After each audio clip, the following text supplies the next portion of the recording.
Good morning everyone and welcome again. I'm really excited about this morning. I think it's a wonderful presentation and so I hope you do too. Our guest today is Graeme Davison, Emeritus Sir John Monash, Distinguished Professor of History at Monash University. Graeme was best known for his writing on Australian urban and social history, his books including The Rise and Fall of Marvellous Melbourne, The Unforgiving Minute, Car Wars and City Dreamers. In recent years, his books have focused on his own family history, initially on his mother's side, lost relations. In Graeme's words, family being the window through which many people access the past and their personal identity. His latest book, which you will hear about today, is My Grandfather's Clock. This covers 4 centuries of Graeme's family on his father's side and 7 generations through which the grandfather's clock has been passed down, now being owned by Graeme. His books are fascinating, and as well as his family history, they also have a great insight to the social history through those times. He starts and ends the book in 1968, bringing it back to his own lifetime. Without further ado, I'll introduce you to Graeme Davison and My Grandfather's Clock. Thank you. Thank you very much. Seldom have I been surrounded by so much impressive technology. So thank you very much, and thank you, Steve and Mary Lou. It's a pleasure to come down. When I was first invited to come down to Queenscliffe, I didn't know what the weather would be like. Of course, we've had such a dismal winter, but it's been such beautiful weather and I've had such a warm welcome, and I'm so impressed with what you're doing to conserve the history of this really unique part of Victoria. So thank you very much for your welcome, and I hope we can talk a little bit. I'm going to talk for 40-50 minutes, and then I hope we can have some talk, because I know many of you are probably also interested in family history.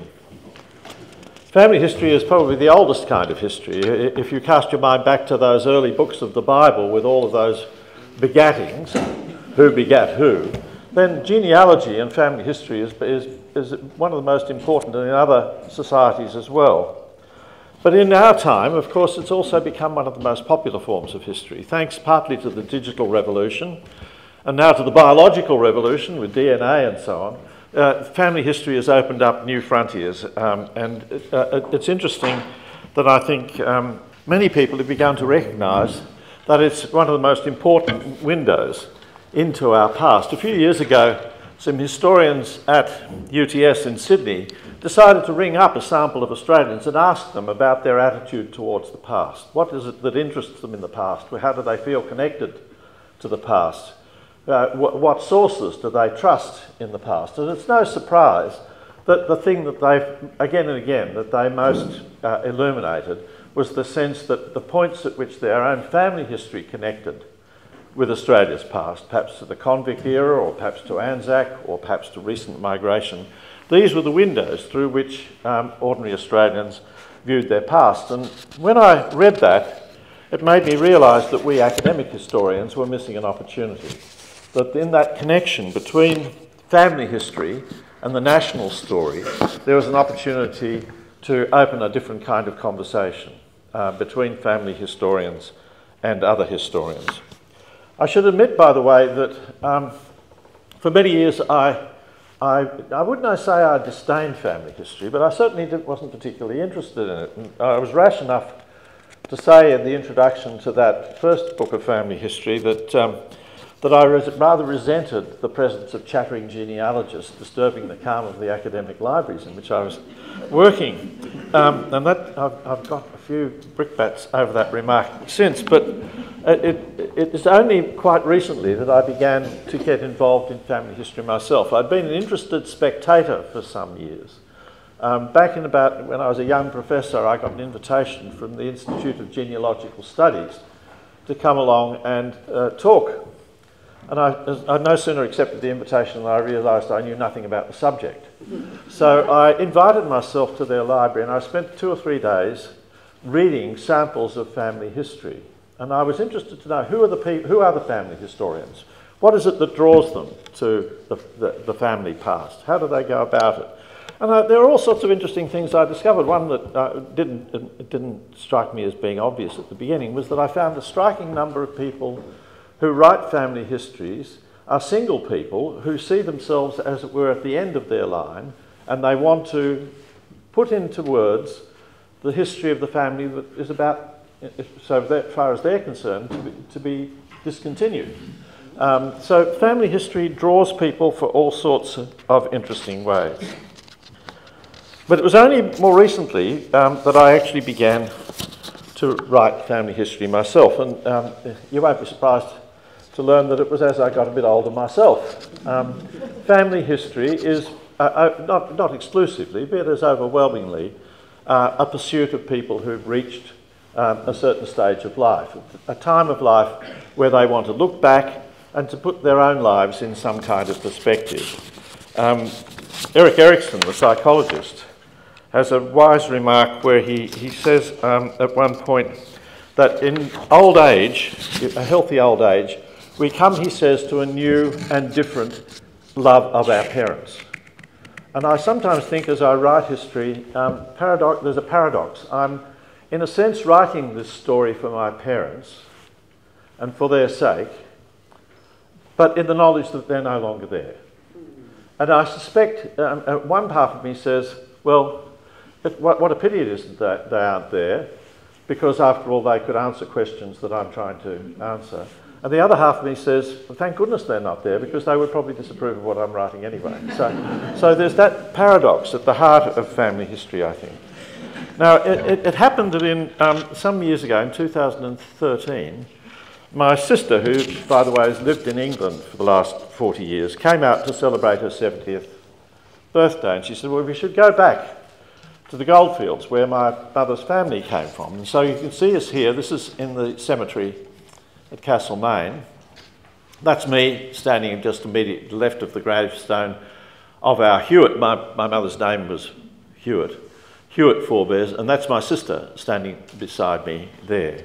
And Helen said, OK, if we go back to the goldfields, you've got to be our guide. And I didn't know much about family history, to be honest.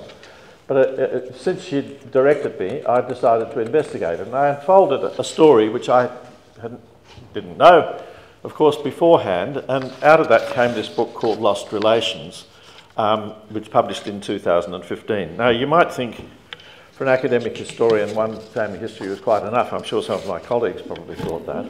But I then, for quite different reasons, became interested in my father's family. By the way, my father was a bit of a family history agnostic. Whenever we mentioned it, that he was born in England, he would vigorously deny it and say, I'm an Australian. You know, he was kind of closing the door on his family past. Not that there was anything, as I discovered, haven't discovered anything hugely scandalous in it. Perhaps that's a pity, but there were sadnesses that he had. Perhaps didn't even know, but he certainly didn't tell me. Yeah, I was led into family history by something that, again, those inquirers at the University of Technology in Sydney found, which is that as an academic historian, I'm a creature of the written and spoken word, text, words are what I work with. But people who ask people about their connection to the past, they often actually admit that they feel more connected to the past through objects than they do through words. It might be a family heirloom. It might be a photograph. It might be something tangible. People often feel that a past that they can touch and smell and feel is more real to them than something that they simply hear about. So it was in fact an object of that kind that, oh, by the way, this is my sister who's taken that book back to the forebear whose death precipitated their migration to Australia. But when I was writing that book, I came across this recipe book. I actually made a special visit up to Townsville to have a look at it for the member of the family who had it. This had come probably from that farmhouse kitchen back in England. And the recipes in this, and then it was inscribed, as you can see, when they got here with Melbourne as well. recipes for parsnip wine. If I were able to follow that recipe and make the wine, I could smell and taste what had been made. I haven't done it. Perhaps I should. But it's that sense of connection to a tangible past that I think often grips people. And so it was with my father's family, and led me to write this book, My Grandfather's Clock. In 1968, as Mary Lou mentioned, my great aunt Sissy died. That's Sissy you can see on the right end of this group. This is my family in about 1947. The person who's sitting in the armchair at the front is my grandmother, Ada, who was to die very shortly afterwards. So I think that picture was possibly taken in the awareness that her end was approaching. And so there was a desire to assemble a family. So that's Ada in the front. Sissy, her sister-in-law, on the right. Next to her, Sissy, is my father, is holding Helen, who you saw before, my sister. On the far left is Frank, my father's older brother, who you'll hear about a bit more later. And that's me on the extreme left lower, next to my cousin Tom, who I walk with every Thursday. So this is the group that we assembled in 1947. Now, Sissy was one of those. She was unmarried. She'd done what dutiful daughters were supposed to do. She was the only girl in the family, and she'd stayed back and she'd looked after her father, this is Thomas, my great-grandfather, until he died. He died not long after this. And she then found herself stuck like a shag on a rock. All of her brothers, several of her brothers, by the way, had died in early life, this is back in Birmingham. And she was left alone. And so she decided to come out to Australia in 1934, in the midst of the Great Depression, aged about 54. And here you can see her arrival, and that's my grandfather in the front, who, as it turned out, was to die within weeks of her arrival. So she'd come out, as it were, for his sake, and then when she got here, she died. And she brought with her this grandfather clock.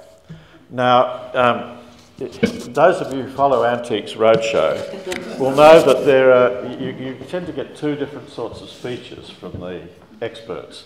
One is the one where the person has brought along something they've found in a boot car sale or in an attic, or they paid 50 quid for it, and they then say, amazingly, it's worth 50,000 quid or something.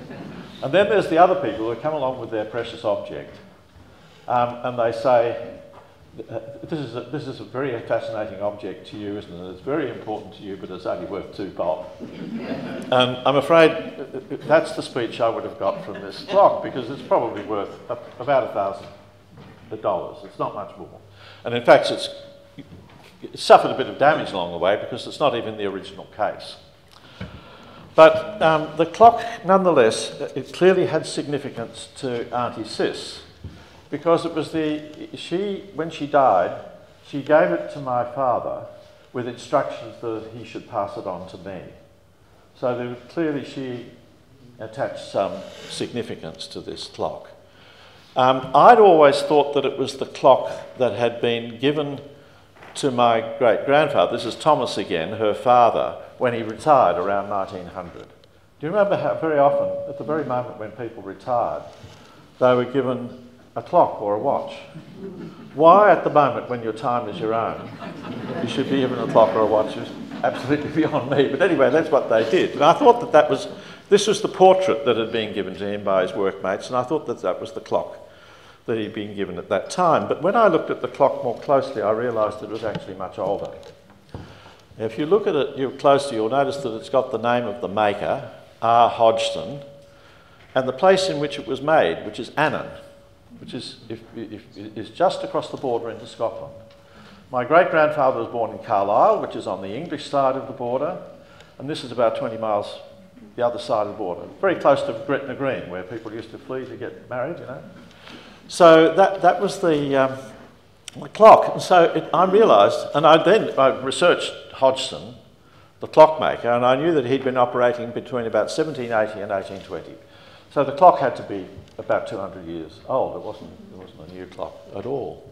But as to its connection with the family, I didn't know very much. In 1929, my uncle, Frank, who you see here in his scout uniform, went off to a scout jamboree in Liverpool, back in England. By the way, just to make clear, my father was born in England only months before the family migrated to Australia, just before the Great War in 1912. So they'd been, by the time Sissy came, they'd been there already 20 years. In 1929, Frank, who was a keen scouter, went back to Liverpool. And while he was there, he went and visited the family back in Birmingham. And they were, in his travel diary, he records that they were sitting there having a discussion and looking at photographs of the family, and suddenly the clock, the one we've seen here, struck.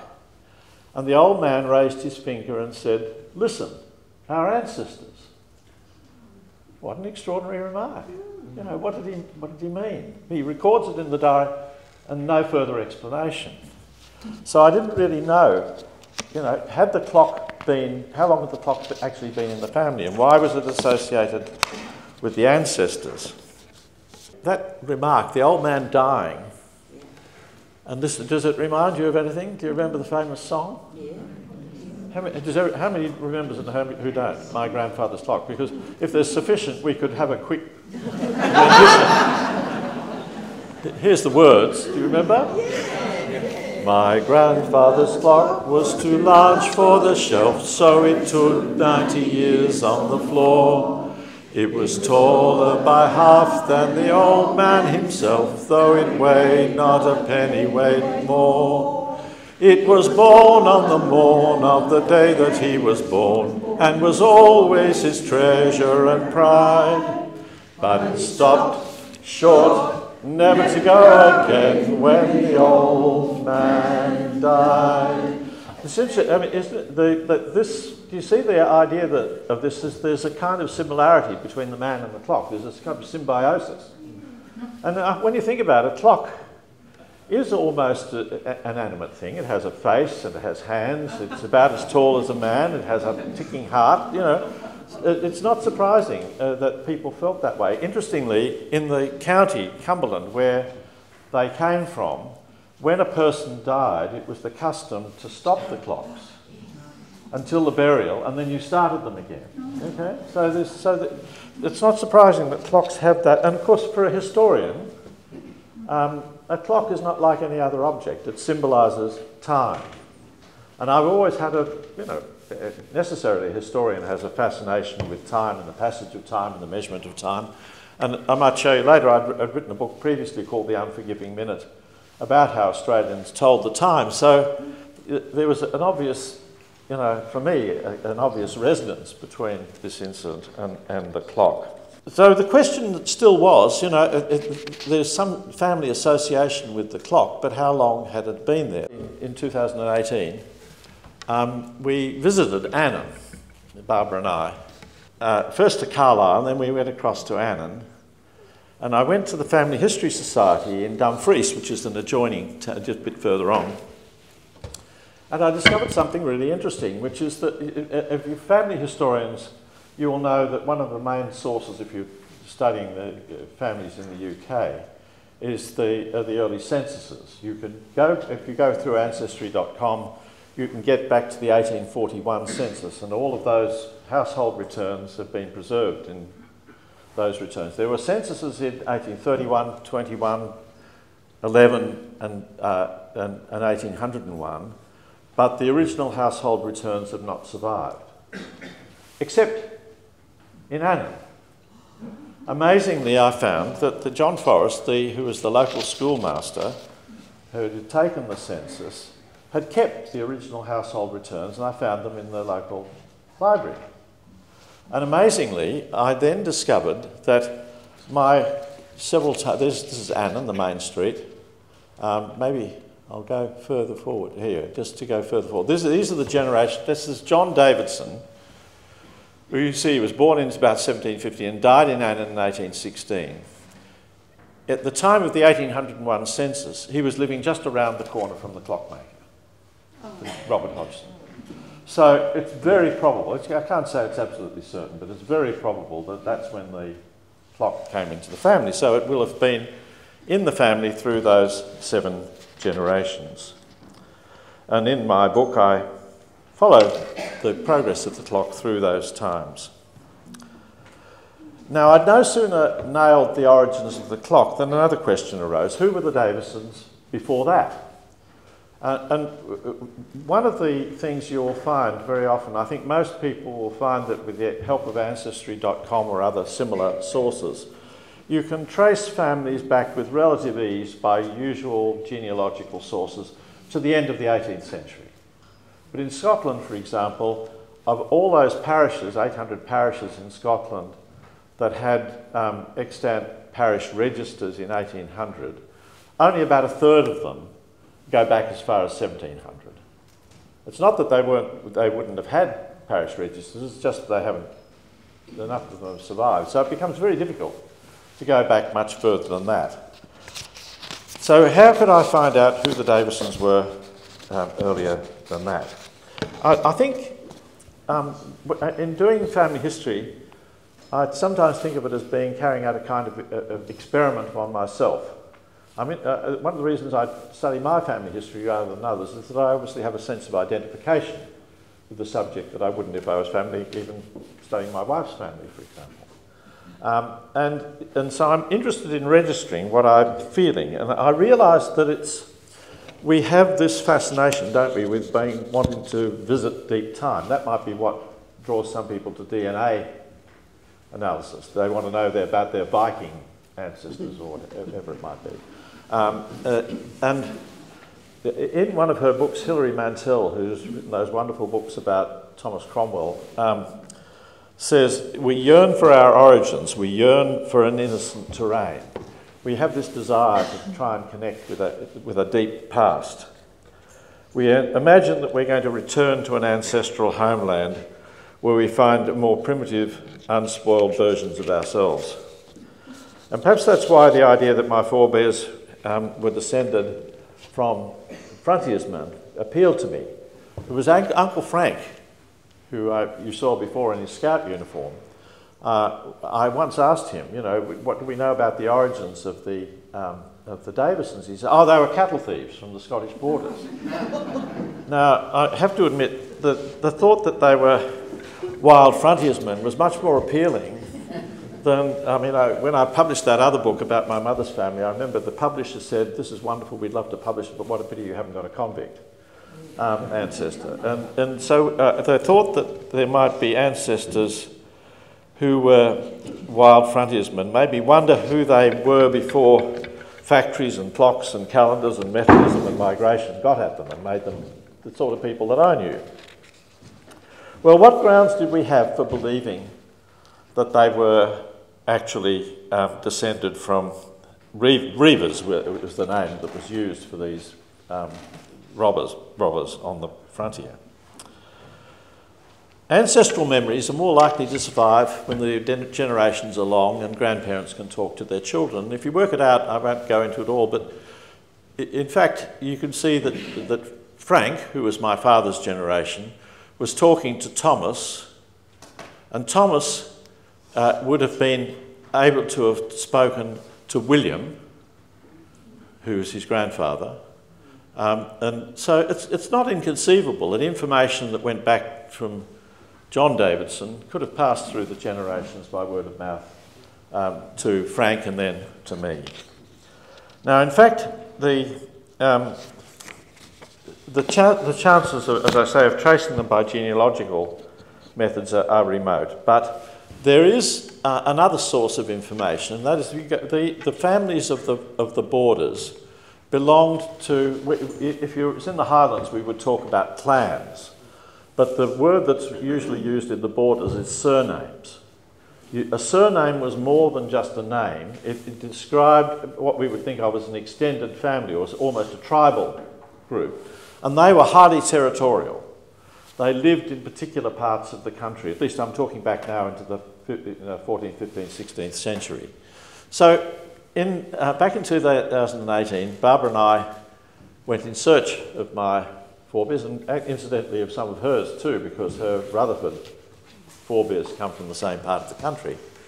And so we went from Gretna Green along the A7 and into Scotland. Along the way you find lots of statues of these reivers, as they were. This is Lang Sandy Armstrong in Rowanburgh in Dumfriesshire. He was one of the famous characters among these reivers. In a famous incident, he was captured and went to Carlisle Castle, and then he's sprung by his countrymen and gets back into the country. And along the way, you'll find there are these maps which show you not only the place names, but you'll see, and if you look closely here, you'll see the Davisons here, just near Jedburgh. This map is actually, as I'll explain in a moment, not completely accurate. And the Rutherfords are somewhere there, quite close to them, do you see? So originally these families lived fairly close to each other and in what we would think of as extended family groupings. These maps of this kind go back as early as Elizabethan times. Here's an early version of one of these maps, and this is one which I used, which is actually more accurate than the one I showed you before, and the Davisons there you'll find here, right now. This is the border. Do you see the dotted line? And the Davisons are really located right hard against, in East Teviotdale, right hard up against the border. If you go back to original sources, and I'm particularly using the dispatches that were written by the warder wardens on each side of the frontier in the 16th century, you find that they describe these very close connections. While we were staying in Jedburgh, actually, and we went and visited a lot of the great writing about the borders goes back to Sir Walter Scott, the great novelist and poet, who collected the border ballads. Did any of you study the border ballads? When I was an English 1 student at Melbourne University, we all studied the border ballads that had been collected, and these stories of bloody revenge and romance and tragedy and so on. They affected me a lot at the time. Anyway, they described these people. Here's the map again, close up, and here's the Davisons again on this. While we were in Jedburgh, we went and visited Sir Walter Scott's mansion. This is not a medieval castle. This is the one that he built in the early 19th century out of his prodigious literary earnings. But he wanted to present himself as a laird, I suppose you would say, in the Scottish countryside. We went into the library, this wonderful library that looks over towards the Tweed River, and amazingly, on its shelf, I found here this book. Can you read it? William Howe, The Last of the Bushrangers of Van Diemen's Land. Suddenly I realised Sir Walter Scott, who was collecting the ballads from the descendants of the Reivers, was a contemporary of our own bushrangers. Extraordinary. Anyway, main sources, one of the good books about the Border Reivers is this book by George MacDonald Fraser. And he mostly devotes his attention to the big families, the famous ones like the Scotts and the Carrs, or we might say Kerrs, K-E-R-R-S, who are the big, powerful families in the borders. The Davisons, by their standards, were small beer. We were sidekicks and hangers-on of the big families. We didn't own our own land, we were tenant farmers, living very close to these families. This is taking up through the Teviot River near Kelso. This is the country we were in. Here's the castle of Walter Carr of Cessford. In the background you can see, you're looking towards the English border. These are the Cheviot Hills in the background.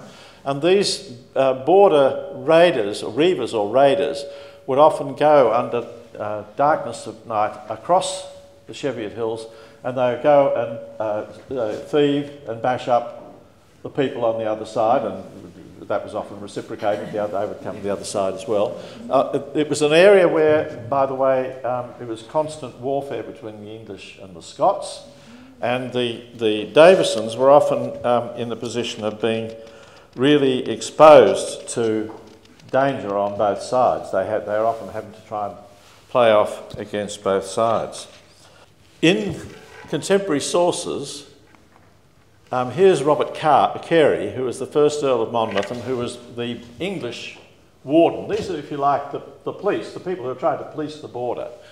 And he writes in one of his dispatches about these surnames, these groups, and he says, if the country rise upon them when they are stealing in England, and either kill one by chance or take him with a bloody hand, it may pass unrevenged.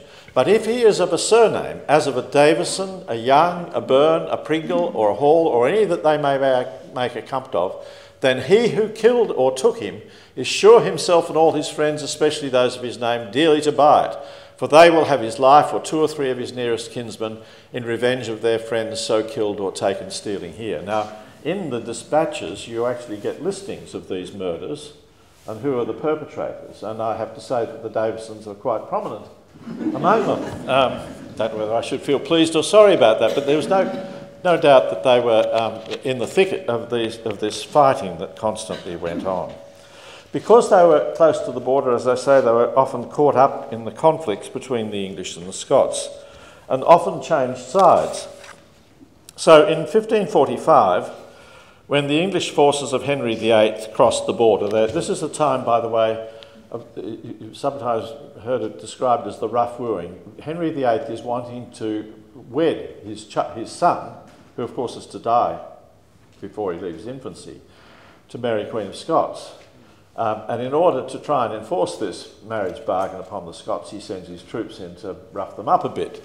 At that case, the Davisons are among the groups of families who decided to sign up with Henry's forces and come across and to assist him in beating up the rest of the Scots. The trouble was that at this Battle of Ancram, they got into the battle, and halfway in, the so-called assured Scots, those the ones who pledged themselves to Henry, realised which way the battle was going, so they ripped off their cross of St George and got stuck into the English. So this is the sort of thing that didn't make them entirely popular on either side. As I travelled the borders and navigated cyberspace, I kind of realised that something was happening to me. I was becoming a Davison by identifying with the story that I was piecing together about them. I was making my ancestors' country mine, at least for as long as I was in it. And the farther I travelled, the more I became immersed in the story. As a critical historian, I knew that I was surrendering to a kind of romantic myth. I wanted to experience as much as I could that sense of connection to an ancestral home and a tribal past that we moderns all long for. But I was under no illusions. The borders are a beautiful place, full of memories, but they're not really my homeland and they're not really my memories. What's oldest in my lineage is not what's actually closest to my heart. Reminded of his English birth, my father replied, "I'm an Australian." And that's, in the end of it, having been in the borders, as much as I love being there and as much as I identified with the story, that's what I feel. My deepest connections remain here. Oh, by the way, I wanted to show you these maps. These are in the flyleaf of my book. And these are based upon a survey. And the area that we're talking about here, in East Teviotdale, this is Kelso, you can see at the top of the picture there. And this is the area that we're talking about down here. There's lots and lots of little hamlets, I suppose they were really, which have mostly now disappeared. But it was once a quite closely peopled countryside. Oh, by the way, I also want to say something that you can do, that these raids form a pattern. There's a seasonal pattern, and you can see from these border dispatches, what I've done here is compile some statistics of when and you can see they occur mostly after harvest in August. So it's when the barns are full and there's plenty to plunder that they get to work and they go across the border and bash up a few people and bring a big back. Now, what happens, the peak, I suppose, of this activity occurred during the 16th century. Afterwards, especially after the accession of James the Sixth of Scotland and the First of England, and the unification of the two kingdoms, is that you get the gradual pacification of the countryside. By that stage, The great monasteries under Henry VIII have been destroyed, the property has been pillaged, and the Scottish Reformation has come, and you get a quite completely different sort of countryside. Now, that was, of course, for everyone, in one sense, that was good news. It was a more peaceful countryside. But if you'd earned your living by mostly going up and bashing up people on the other side of the border, it undermined your business model. So it wasn't so good for the Davisons. They were actually going to be gradually eased off the land. And it's one of the descendants of that group, Robert Davison, who was he calls himself a peasant poet. He actually earned his living as an agricultural labourer most of the time, but he took to writing poetry.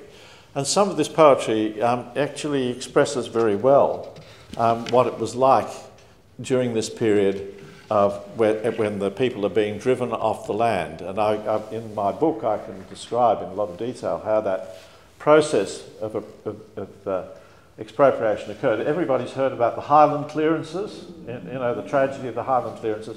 Not so many people know about the Lowland clearances, which are almost on the same scale and almost as violent. So here's Robert Davison's lament about what's happened to the countryside around him. The very thought is like to blind my eye, to think what changes we have lived to see. A croft converted to a sheep walk wild, where 20 separate happy harvests smiled.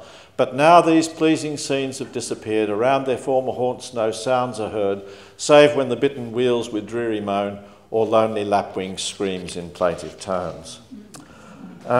So gradually we can show that they were gradually being eased off the land, often moving first to nearby towns. Often they move from agricultural labourers to some kind of trade, and gradually move off into other, sometimes, as in Robert Davison's case, 3 of his sons actually leave and move to North America. One part of my story had petered out when I got to the end of the 18th century, and I was finding difficulty in tracing further back. And the other part was coming forward from the stories of the Reivers. Could I join the two up? Could I actually find out how my family got to where I first found them? Well, in my talk I noticed is called The Perils and Promises of Family History. So I thought I should include some perils. Here's one of them. I'd traced back far enough to John Davison. Where were they before John Davison? And I'd actually found about 7 candidates who I thought could be his father, but I had no way of eliminating them. And then, out of the blue, something happened. I got like a lot of people, I'd sent a sample of my spit to a laboratory in America to get the DNA, the Y chromosome DNA. And I'd done it, and I got a little map that showed where the nearest matches were. And I got a list of people who appeared to have, but that didn't seem to lead anywhere. And then suddenly I got an email out of the blue from Erlene Giuliano in Indiana. And she was claiming that her brother, oh, by the way, she was born Erlene Davison, that was her married name. Her brother had a Y chromosome analysis that was very similar to mine. And what's more, she claimed that she had evidence that they were descended from one of these 7 that I'd already identified, a Walter Davison, who was in Ancram, which would have been close to the scene of that battle. It all looked as though it was going to work out very well. But then I asked her, well, what's the evidence that you've got that this, and she claimed that he'd come from Scotland via Ireland well, it was before the United States, to America, but it was still a British colony. And she said, I'm relying on the genealogy that's been posted by Jerome Davison of Houston, Texas. So I thought, all right, well, I better check with Jerome. And it looked, at first as though genetics was going to go where genealogy couldn't. Anyway, I got in touch with Jerome. Yes, he replied, he had indubitable evidence that he was descended from Walter Davison of Ancram. But my excitement was short-lived. when I consulted the original parish registers, it was clear that the Walter Davison that he said had gone to America had actually died very shortly after he'd been married. And so when I politely pointed this out, he replied a little penitently that he'd gone looking for his ancestor and he found a sea of Walter Davison, so he thought he'd just pick one and see what happened, see what turned up. Well, sure enough, Erlene and I turned up, but with that my faith in DNA as a key to getting into the remote past rather failed. Nonetheless, when I did look more closely, I actually found, to my surprise, I redid a lot of my searches, and I found to my surprise that John Davison, or Davidson, by the way, the name Davison and Davidson, they're pretty well interchangeable in this period, was actually married here in Moreland, which is not where I'd expected to find him, somewhere between, this is where East Teviotdale is. I'd thought I'd find him somewhere in between, but in fact you found him right down here. So how did that work out? Well, I won't go into in the book. I give it a kind of an explanation, I think, and part of it is partly indicated by what you can see here of the topography. Between the Pennines and the Lake District, there is this area along the Eden River which is very rich pasture country. And what was happening was that these are the trails through the Cheviot Hills, very often for the purposes not only of going over and raiding on the other side, but for bringing cattle down to market. So this was an area where cattle which had been raised on the highlands were then brought down and fattened for market. And of course, with the cattle came drovers. And I found that in that area, when I looked at surnames there was a striking number of border surnames that came from the very area. Now, I didn't actually find my ancestor, the very individual, but I think I found a probable explanation of why people might be there. Now, what we were seeing, of course, was, if you think about it, that people who'd begun in East Teviotdale had then moved into a village in Moreland, and then to Annan, which was a substantial port town, and eventually, in the case of William Davidson, to Carlisle, which is a sizable city. There's a kind of a pattern there, isn't there? A movement off the land into a village, and then eventually into a large town. Many years ago, I was asked to give a guest lecture to some engineering students. The Dean of Engineering decided the engineering students needed a bit of culture. And so Patrick McCackey had been invited to give a course on the art of the Industrial Revolution. And I did do a lecture, background lecture to it. And so I did I described the rise of the factory system, the transition from water to steam power, the drift of population to the countryside, all of that. And at the end of the lecture, a puzzled student raised his hand and he said, "Why did the peasants go to the city?" Good question, isn't it? At first sight, why would you leave the beautiful countryside and go to work in a miserable factory or town? But that's what millions of people, including my forebears, and I suspect some of yours, all did. That movement was the movement that we knew as the Industrial Revolution. I'd lectured on it for years, but I hadn't thought of my family as being part of it, or of the pattern that was revealed in their history. This is Annan, where they went, and if you look very closely, you'll find that already by the late 18th century it's becoming industrialised. You see, there's this, they're diverting the river for power in a cotton mill. So already the village is becoming industrialised. Very shortly, they move here to Carlisle, which is originally a garrison town, walled town, but on the edge of it, there's growing up on the outside of it an industrial area here. And that's where my forebears were headed. So while there's nothing in the written sources that tells me what my family were doing, there is one important piece of evidence, and it's the one that sits in the corner of my living room now. It's the clock. Because in that process of industrialisation, people were being accustomed to measured time and to the disciplines that were involved in measured time, whether it was in the factory or in the market or whatever. This is the centre of Carlisle. And here you can see time represented beautifully. Here's the sundial atop the market cross. That was made in about 1670. And here is the new time, represented by the mechanical clock that was installed by the mayor in 1801. So that transition from countryside to city involved the acculturation of people into a different sense of time. Well, where did they go after that? I haven't got time to tell you the whole story, but I'm going to very quickly kind of sketch it. William Davison doesn't go to Carlisle itself. We find him here in Cummersdale, which is like a factory suburb of Carlisle. It's here, once again, water power is the attraction, and he's working as a block printer. This is the mill, Stead McAlpine. Amazingly, this firm still exists. And they're still making printed fabric, for high quality printed fabric for things like furnished Windsor Castle and places like that.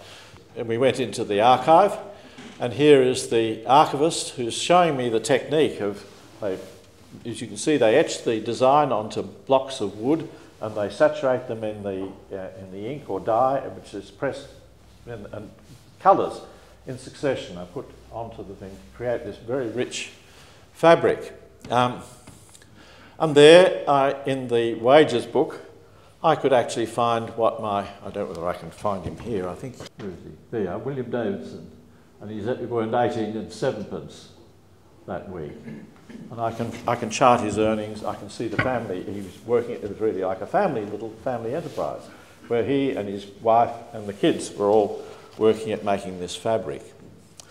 Then his son, Richard, a bootmaker, then moves in a bit closer into the town, and he's living here in what's called Calgigate, which is this industrial area on the edge of Carlisle. And probably in a tenement much like this. The building that he was actually living in is since demolished. There's a Sainsbury's supermarket on it now. That's what it would look like. This is an industrial slum. There's no way of avoiding that sort of language. It was a tough place. It was in the early 19th century. It was a place of great political ferment. The Chartists are meeting in this part of the town, and he's a bootmaker, and bootmakers were often very much wrapped up in political dissent.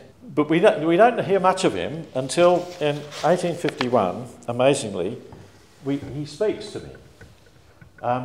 Many of you will know Trove. Anybody know Trove, the wonderful newspaper archive, digital newspaper archive that we all use in Australia? Well, the British equivalent of that is the digital newspaper files in the British Library. So I was reading, or really scanning, the Carlisle Journal for 1851, and suddenly I found my great-great-grandfather, Richard Davison, at the bootmaker, getting up to speak. And in the report they say he wanted to speak 2 or 3 words.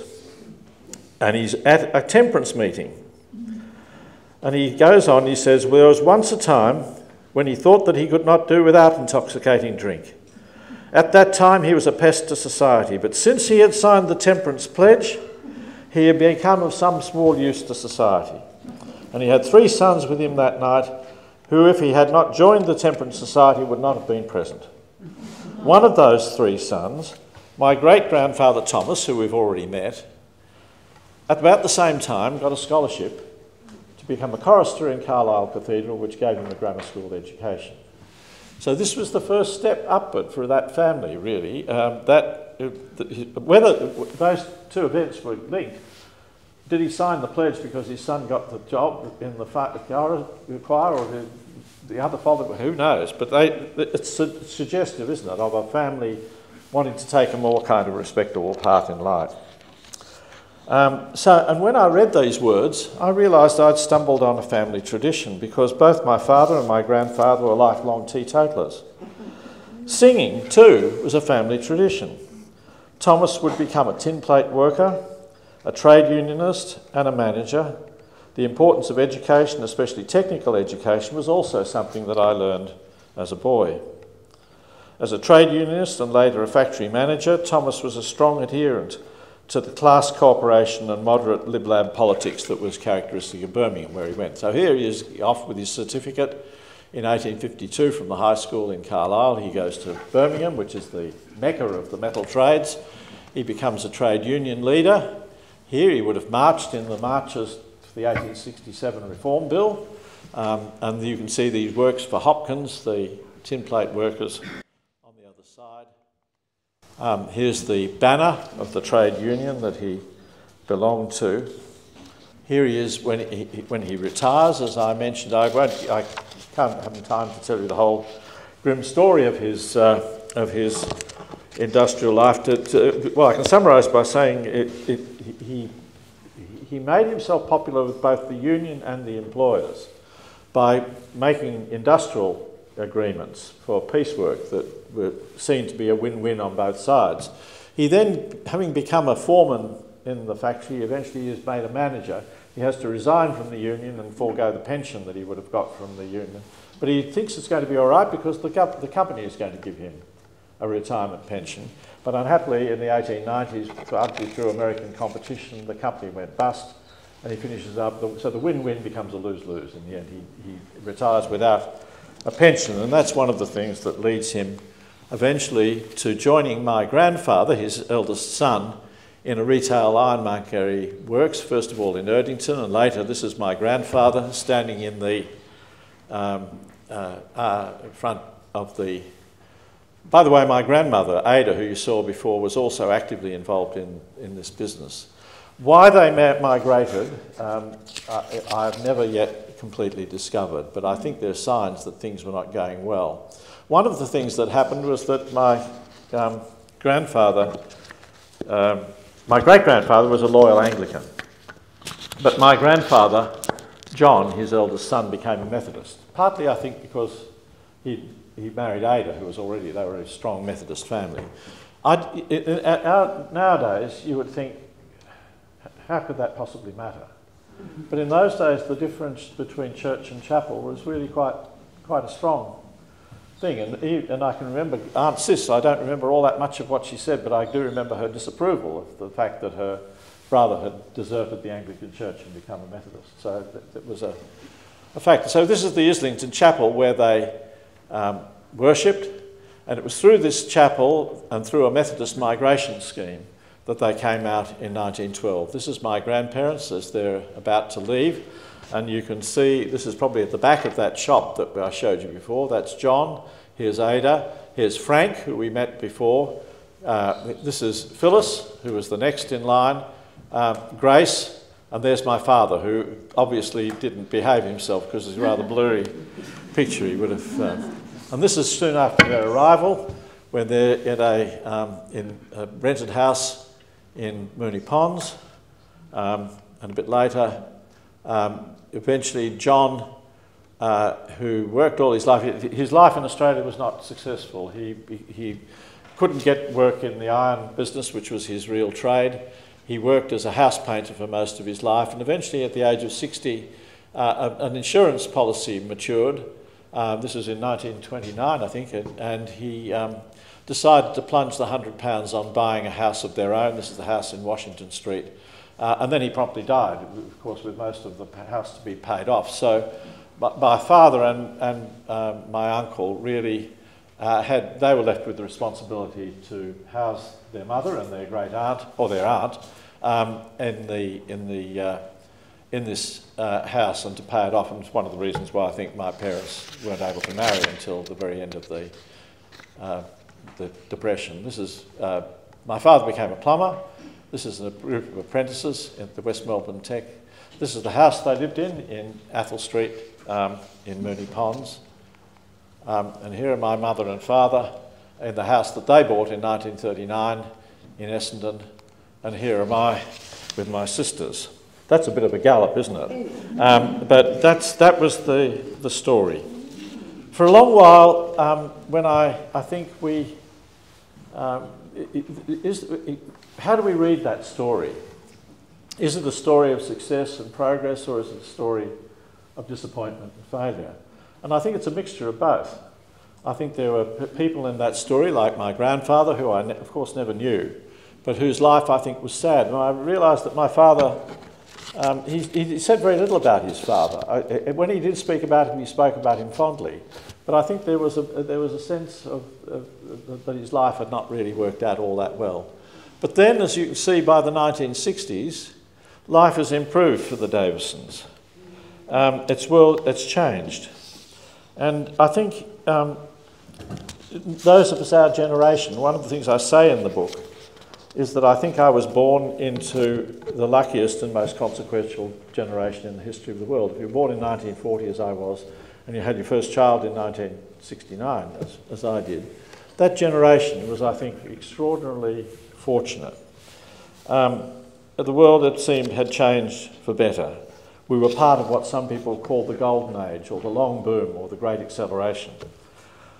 But we now look at it, don't we, with a slightly different perspective. We look at it through the eyes of our children and in the expectation of our grandchildren. Beset by threats of climate change, resource depletion, social polarisation, rising authoritarianism, ethnic and religious warfare, you could add to the list. We look back with mixed emotions. In its traditional form, family history was an aristocratic pursuit and one of the props of gentility. Remember Sir Walter Elliot in Jane Austen's Persuasion, the opening pages of that book, who he says, never took up any book but the baronetage. In its pages, Austen relates, he could read his own history with an interest that never failed, aroused to admiration and respect. Today, I suggest a more democratic family history may stimulate a wider range of emotions and responses. Admiration, perhaps, but also pity, compassion, sometimes anger and indignation. The family may be a small window to look on the past, but with imagination and determination, I think it can give us big history, a more intimate view of itself. Thank you.